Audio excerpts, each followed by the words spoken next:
Assalamualaikum warahmatullahi wabarakatuh.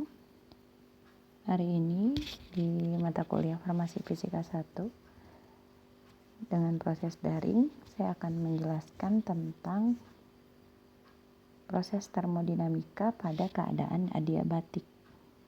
Ya, keadaan adiabatik. Nah, masih ingat mungkin ya apa yang disebut dengan proses adiabatik. Nah, jadi kalau saya gambarkan ilustrasinya pada sebuah piston ya yang bebas bergerak naik turun, di dalamnya ada partikel gas. Nah, untuk mengadakan proses adiabatik pada sistem ini maka harus ditambah sebuah lapisan gitu ya yang tidak mengizinkan ada kalor masuk dan kalor yang keluar. Tidak ada kalor yang masuk dan kalor yang keluar. Oke.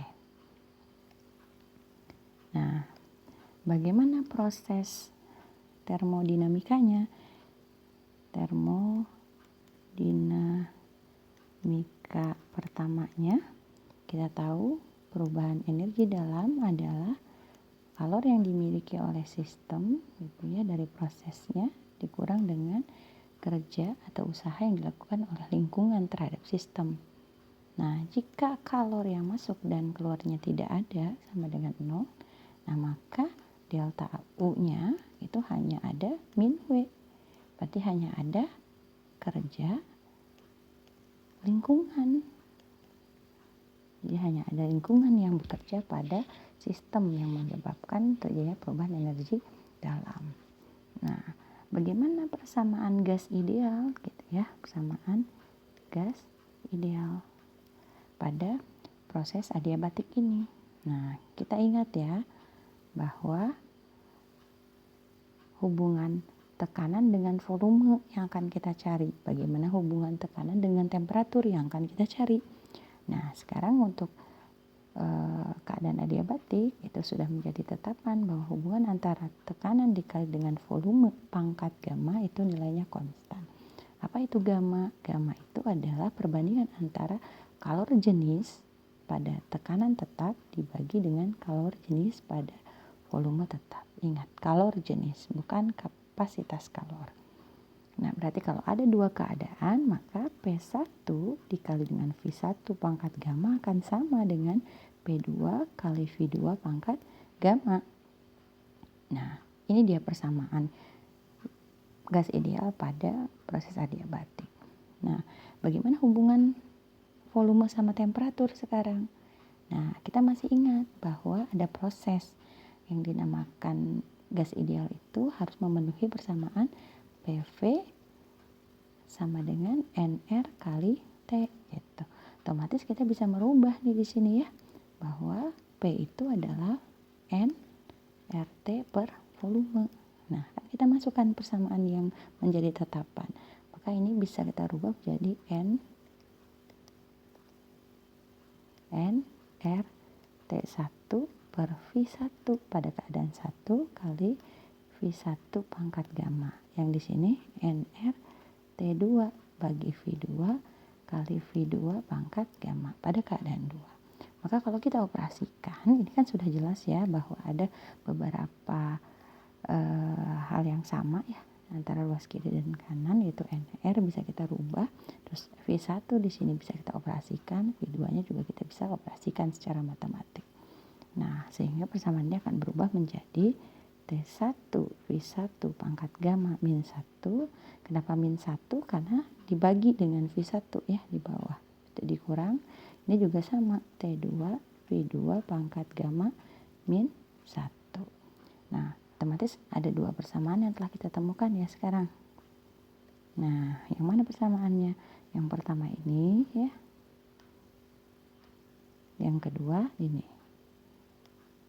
Nah, itu bisa kita gunakan dalam menjawab persamaan-persamaan pada soal termodinamika. Nah, sekarang bagaimana grafiknya? Nah, ini juga perlu kita ketahui ya. Bagaimana grafik? Nah, grafik apa? Grafik biasanya hubungan antara tekanan dengan volume nih, karena kan hubungannya ke W ya nanti. Nah, hubungan tekanan sama volume, tekanan dengan volume. Nah, bagaimana grafik, gambar grafiknya gitu ya. Nah, untuk proses isotermik, kita masih ingat ya persamaannya itu gambarnya gitu ya. Grafiknya tuh begini ya. Nah, untuk grafik pada keadaan adiabatik mirip, cuman bedanya dia agak curam gitu ya. Jadi yang hijau ini adalah adiabatik.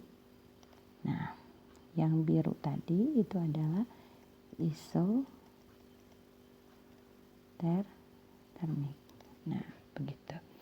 Jadi nanti sering tuh ya soal-soal menggandeng antara adiabatik dan isotermik. Ingat ya, kalau adiabatik mah tidak mengizinkan kalori yang masuk dan keluar.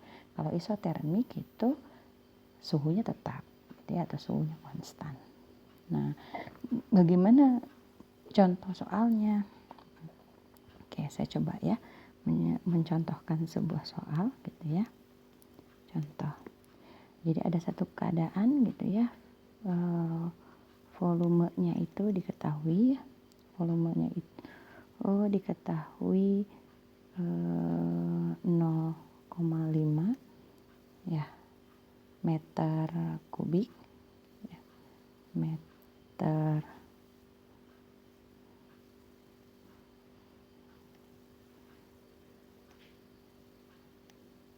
kubik.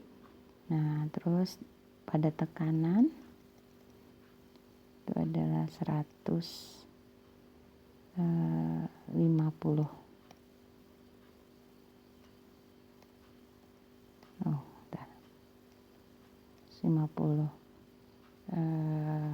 Newton per meter persegi ya.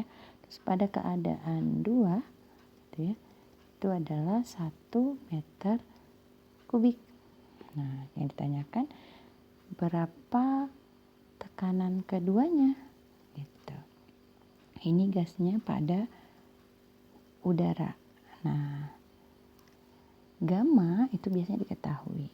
Kalau dia gamma untuk diatomik gitu ya, diatomik itu biasanya berkisar di 1,46. Nah, gamma pada monoatomik gitu ya berkisar 1,67. Nah, ini diketahui dalam soal biasanya ya. Nah, ini kita mau mencari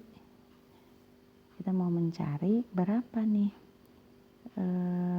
tekanan 2-nya. Berarti kita pakai persamaan yang mana? Berarti kita pakai persamaan yang ke 1 ya. Oke. Pakai persamaan yang ke 1 kita selesaikan. Berarti kalau kita selesaikan jadi gimana tuh? Berarti P1 V1 pangkat gamma sama dengan P2 V2 pangkat gamma. Nah, kalau di sini kita P1-nya 150, V1-nya adalah 0,5 karena dia monoatomik ya. Pada udara itu kita gunakan gas-gas. Pada udara itu kita gunakan gas-gas diatomik. Berarti ini ya. Berarti 1,46 gitu ya. Sama dengan P2 ditanyakan, V2-nya 1 ya. 1 pangkat 1,46.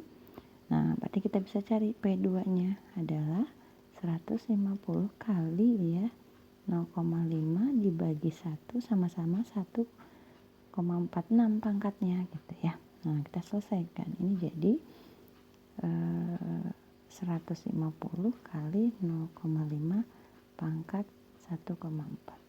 Nah, ini bisa kita cari di kalkulator hasilnya. Satuannya harus sama, yaitu Newton per meter persegi. Oke, mungkin itu yang bisa saya sampaikan untuk keadaan adiabatik pada proses termodinamika. Nah, untuk selanjutnya nanti akan dijelaskan pada slide berikutnya. Terima kasih. Wassalamualaikum warahmatullahi wabarakatuh.